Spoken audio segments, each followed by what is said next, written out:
Going into game 3 today of CFO versus GAM, I'll be honest, I like Red Side comp a lot more. So they drafted Poke, right? We got some good Poke champs. We have a champion that can pull. This is their puller. And then she's good with kiting, right? And then hard clearing. So in theory, if she clears quickly and they get set up, you know, it's a very strong comp in terms of just, yeah, like you're controlling this zone. You're throwing a lot of shit at them. They're getting low. They get low. Maybe they get to like 70% HP. And then you take a fight where you have that health advantage. That's their goal, right? For them, Ashe is a notoriously good pick into this champion. Like, she could just throw her R, and if she hits Zyra, Zyra's pretty much dead. That sucks. The mid matchup, it really depends. It can be a little skill-based. People say they prefer the Trist side. Corki does do more damage than Trist, eventually. So, like, if she ever jumps in on Corki, like, yeah, he could blast her. Of course, later, yeah, she has more range on her autos, and so then she could actually start spacing, especially because she gets more movement speed typically in her itemization. So we'll see how that goes. Will be a very fun matchup. Same with, like, you usually see Lilia being played into Zyra. Again, you can fish for balls, so you can fish for sleeps from safety, and Bessa can one-shot people very easily in this game. The Braum is, like, okay, like, yeah, like, he can throw up his E to block Poke, but outside of that, like, they're not really going to run into you. So honestly, to me, this pick, unless Kaiwing is killing himself, is not the best. But I think you can get a lot of value from the Ashe, which is and then Bessa could be very big. So that's like what I'm depending on. That's why I think I like Red Side more. But if Blue Side has very, very good execution and setups, this would be a pain in the ass. But I don't think they're at that level, so I don't think that's going to happen. Absolutely. In one game, one series. And still, at least listen. One, if not two more to go. We're blessing on LCP. Always getting as many games as possible. This really goes to show how highly contested it really is from top to bottom. Going out, clearing out. Ooh, the invade. Because they have Ashe Braum. Oh, but they're ready. That sucks. However, Jace is late to top, so he has the TP, so that also really sucks. And he might actually miss some creeps because it's so slow. Corkis don't actually start E in this matchup. That used to be the old tech. And because people would actually just fist trade you, like they would just trade the autos constantly. But what happens now these days is people will just run away once you press Corki E. Because it's impossible to fight into it. Like, it's literally doing damage to you. It's shredding your armor. Yeah, no shit, it's gonna be bad. Yeah, so they gave up on that. So Junja, he knows that Lilia is going to be late to this play, or late to his bot side, because he's starting Raptors very late, and they have a ward on it. So he does Krugs, Raptors, and... Oh, so he already did Raptors, so they got level 3. Now, Zyra's not, like, the most crazy level 3 invade champ, especially because he doesn't have Smite. But, yeah, I mean, he gets the guy to Smite, but now he has to kind of play for the Gromp. And, I mean, that's cool, but they're not going to dive bot. So the end result is he gets the Gromp. Also,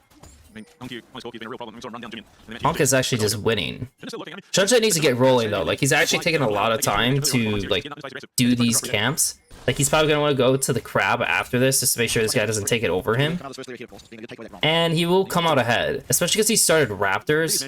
Hopefully his Raptors don't die before he gets there. This is a big thing. Like, he definitely does not want to lose the Oh, yikes. So, that one actually hurts a lot more than the other, because he took a level 2 Gromp, and this guy took a level 3/4 Raptors. So tactically, it's a plus for Levi, and Levi didn't. It's like he basically comes out on top. It's just in terms of like total camps taken. The only downside is the other guy has just a vastly better like camp clear. You know, like the way they spawn, it's a lot better for Junja. Ooh, but he gets the second Gromp. Oof. Oof. That's interesting. But this guy's coming off a base. So, does he really feel like they can't fight this? They definitely could fight this, by the way. Like, because he has the items. Don't get me wrong, Corki could, like, walk, but it's not good for Corki to walk. I'm kind of surprised that Levi didn't even want to take the fight. Low-key, kind of surprised by that. So now Junja's back up ahead on this. And since his camp spawns are like kind of late, yeah, he just goes to the drag. Nice. Happily starting up this dragon will be completely uncontested. Rish flashing away. Oof. Kaya finds the solo, but it is answered back. The thing is, the TP's coming back up anyways, so it's like not like the end of the world. As this dragon gets Junja takes this, he's probably gonna lose some camps, a camp, but I mean, getting the dragon and getting the crab. But it's like, I wonder what is best for him here, because like he knows his top side's gonna spawn first. The Jace is half conditions, mid is half conditions. He could just go up and sweep top and get his Jace to reset, because he does need to reset, and then just clear down. And they're probably fine with that. Honestly, that is probably the safer thing to do, because one, if you think about it, Lilia could have been like fishing this entire time top. Like the wave is like pushing out. She's level 6. They both haven't based. Yeah, he should have went top. Low-key. Like, I understand he ends up being able to take the drag and the crab, which is very beneficial. I don't think these guys are going to be starting this shit. Well, actually, you know what? They could, in theory. If he showed top, they definitely would take the drag. So I guess your value is, do you value helping your top and getting a possible play? Or would you rather have him... And okay, again, like, helping top and then also ensuring, like, they don't do the play on him? Or would you rather do the bot situation? So they chose to prioritize the jungle versus top laner.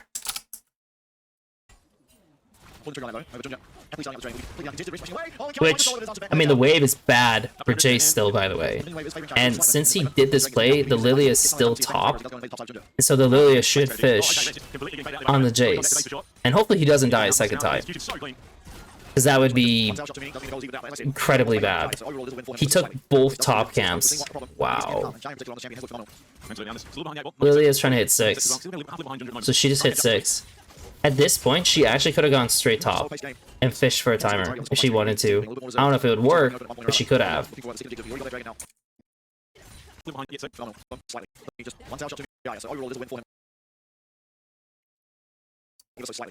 Triss took her base in. Okay. Oh, but Corki already took his base too. Yeah, they both based on the same timer. For me, I don't know. Part of me is like a little worried about like if Lilia just straight shot at top. I mean, Zyra losing both top camps, I think that's pretty bad. So I don't really care for the dragon play in the end of the day. But, you know, they still got it early, right? But the fact that he can do his bot side and then just translate into an easy grubs while protecting his Jace feels really good.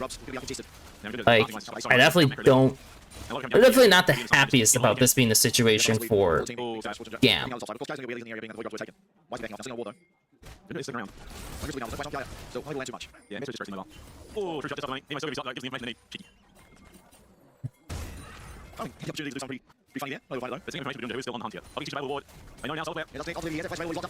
Nice.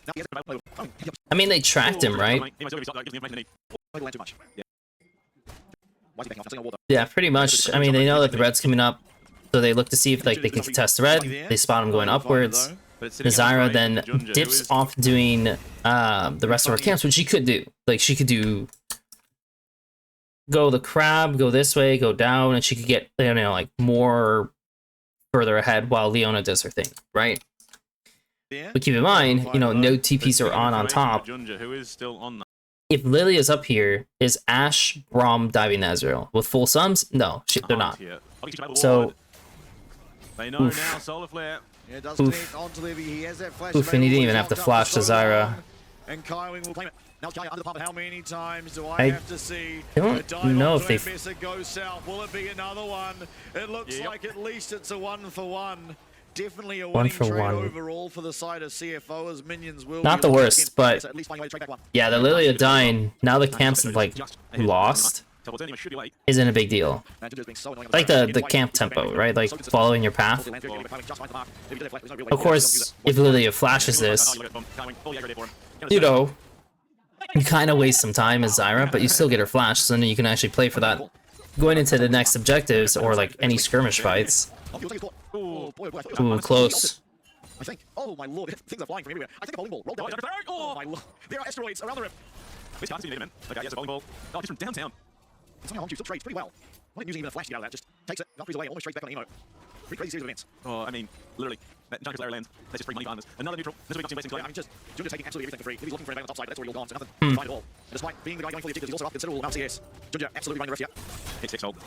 So they get the next drag, and they finally get a dive top, which is expected. I mean, like, this should happen. Like, especially when they know, like, they take the drag this way. You kind of just depend, and like, I mean, Ashe needs a base. I mean, she has no mana, bad conditions. It's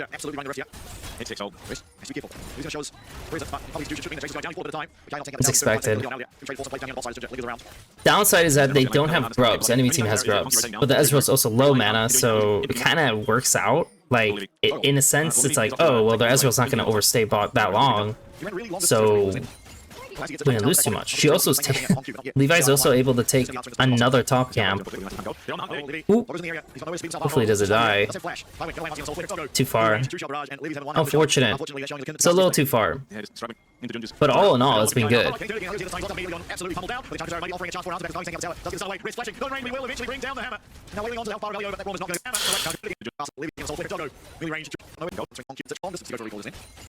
It's just too much because he already did the wolves, right? Like, he could have left after doing the wolves, progressed into his bot camps. And the Leona's doing a lot more moving than the Braum. I mean, to be honest, this is definitely a pretty bad game by Elio, because Elio is not matching, like, anything by Leona. Like, Leona is getting a ton of value, and they're kind of just 2v1 looking at the Ashe, you know? So you're getting no value. No value out of the Braum. The Leona, who's like your main champion who can make like plays and bowl, is doing it. So Kaiwing is like for sure in it. Like even here, like he's going through bot. He's first. He helps them get the turret. They gain control. Herald's up. Dragon's in a minute 30, so you don't want to waste too much time on this. And as I told you, remember like what I said, like if they have first setup, they can poke, right? So look, was one Ezreal kill, two Ezreal Qs. This will be the first time they've actually contested an objective so far in game 3. Still a lot of damage. Shock blast. Shock blast off the back. Like, Livy's health has been now they're at 70% HP. So if they do a fight, yeah, it's not like blue side's like champions are really that strong. Perfectly navigated by CFO as Elio's taken out very low true shot. Barrage for Elio, but it's not like blue side's champions are that strong in a full fist fight. Again, just winning, but that's not the purpose of the comp, you know? And so GAM needs to heavily depend on their side, like side plays, and that means they need to be moving through Mbessa and like finding plays with Mbessa because she is, well, essentially the man. Like, she is your avenue towards getting back in this game, and that's what they're doing. Like, they're literally moving through Mbessa right now. Downside is that they're doing this by stacking on top side because, I mean, yeah, they're trying to do it this way. So Ezreal's hitting. Ooh, no, Kaiwing, what are you doing? Okay, so Kaiwing makes a mistake, overextends. That is exactly what they're looking for. Because right now, they control one lane. They control 2 lanes. This guy's probably hitting the mid turret. And yeah, they're actually hitting the bot turret too. So they're literally getting these low, the tier 2s. And you're progressing nowhere here. So obviously it is what it is for GAM. Like, you're trying to make a cross map play, over investing in it because you're down. And this means you have an automatic win as CFO. And so all you have to do as Kaiwing is to just not go too far ahead. That's it.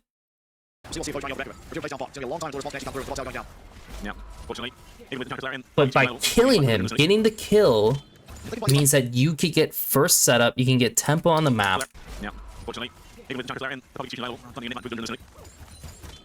And that's exactly what you want. Dragon's coming up in 4 minutes. Autocon's coming up in a minute and a half on top side. And again, they should just fish for another play through Mbessa. Like they should.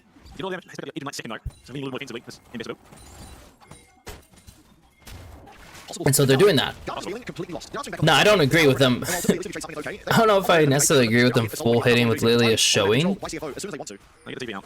They actually get the TP, that's pretty good. It's actually very good.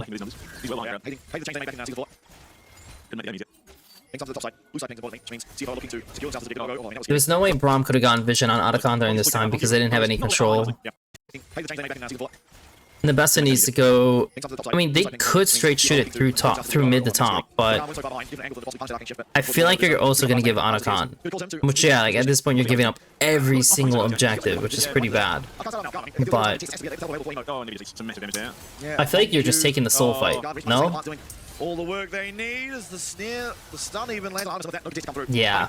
Personally, like, so, again, they're losing every objective. Like, I mean, they lost the Grubs, lost the Herald. This is a bad objective to go for. Because remember, they had first control.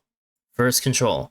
So imagine if you just had Mbessa go down here, had Triss go through here, you get defensive vision, maybe like some brief defensive vision, whatever the case is. But you're establishing your vision here, and you're going to look for a pick down here. That's it. Like, these guys, of course, should not, like, if they overload on top, then they need to recover mid still. And then they'll try to make you, like, fish you out by swinging in the top hard. So you have to respond, and then they go into bot to get control that way. But the advantage GAM should have from them doing Otacon is control of river, bot river. And having control means they should swing, have a good swing, with Mbessa flank, and pray they win the fight. Oh dear. Oh dear. I haven't seen a single one of those land, unfortunately. And Kai might be dead here. Rest and Honku just looking first for the play up on that top laner, and Kai actually. Unfortunately, they're not hitting shit with the arrows, and the thing is, this is close, but I just want to say that the Ashe should never go for this. And the reason why I say the Ashe should never go for this is, one, even if they hit, like, look where the Triss is. You know this guy, if this guy gets hit, he doesn't even die, right? Like, what are they gonna do? Like, 3v4? 4v3? Absolutely not. No way. Like, she's just gonna hop over, and you're dead. That's it. And they know these guys are, like, in their jungle. So the question is, when they're going through to play for this, why do they not sit in the bush in the river? Why do they go not in the same way? seeing Jace show up here, seeing Ezreal base on a ward?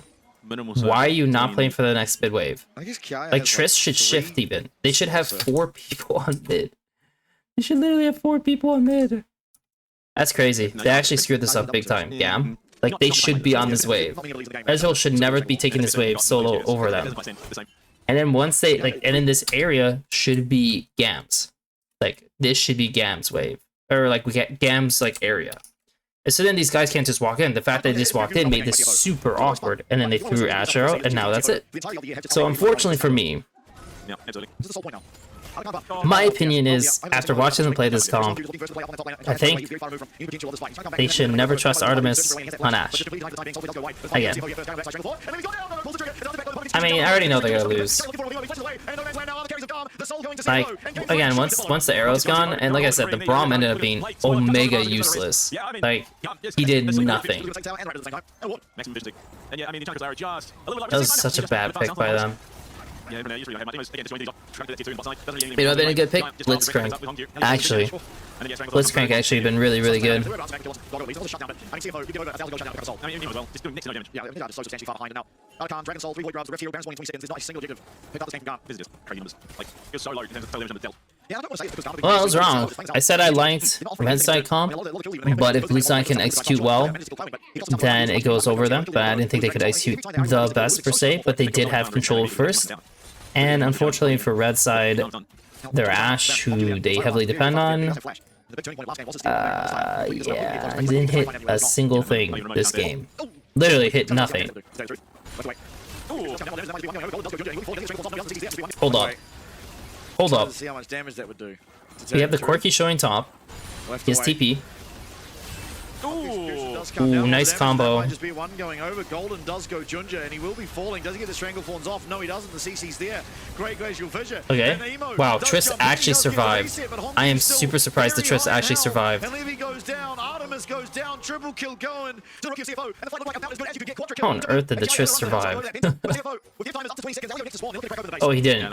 He still died. They should get this top tower as well. And the inhibitor boot. There'll be 2 inhibitors going down with 27 minutes in. And CFO just dips away from being on match point. Oh, it looks so good. Yeah, just goes golden. And I think with that, actually plays them enough space for this to turn around. And Bogo, sure, he's on the does get taken out on the backside of things, but Honku holding untouched and trying to turn around and burst him, but just narrowly surviving over the wood. Yeah, able to snipe away that quadrant. Honku now wholly feared. 8-0 and 1 on the Corki. Having an absolute game for himself. Oh, didn't know. Reset the aggro, just deals all the damage. Nothing's pumping out. Never see the time got used, so I won't be able to do it again before. Okay. Very used, you did.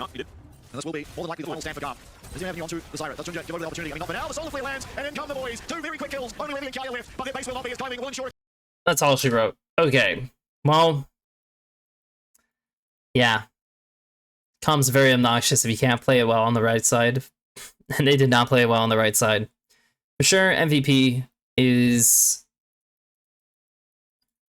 Kaiwing. I think he played. It was just a huge support div. Huge support div. And especially also just because of the champion. The worst player, I mean, it is Elio.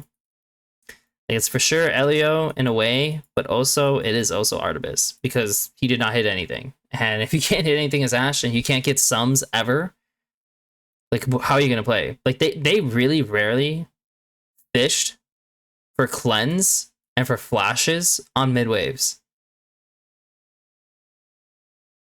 Yeah, sucks.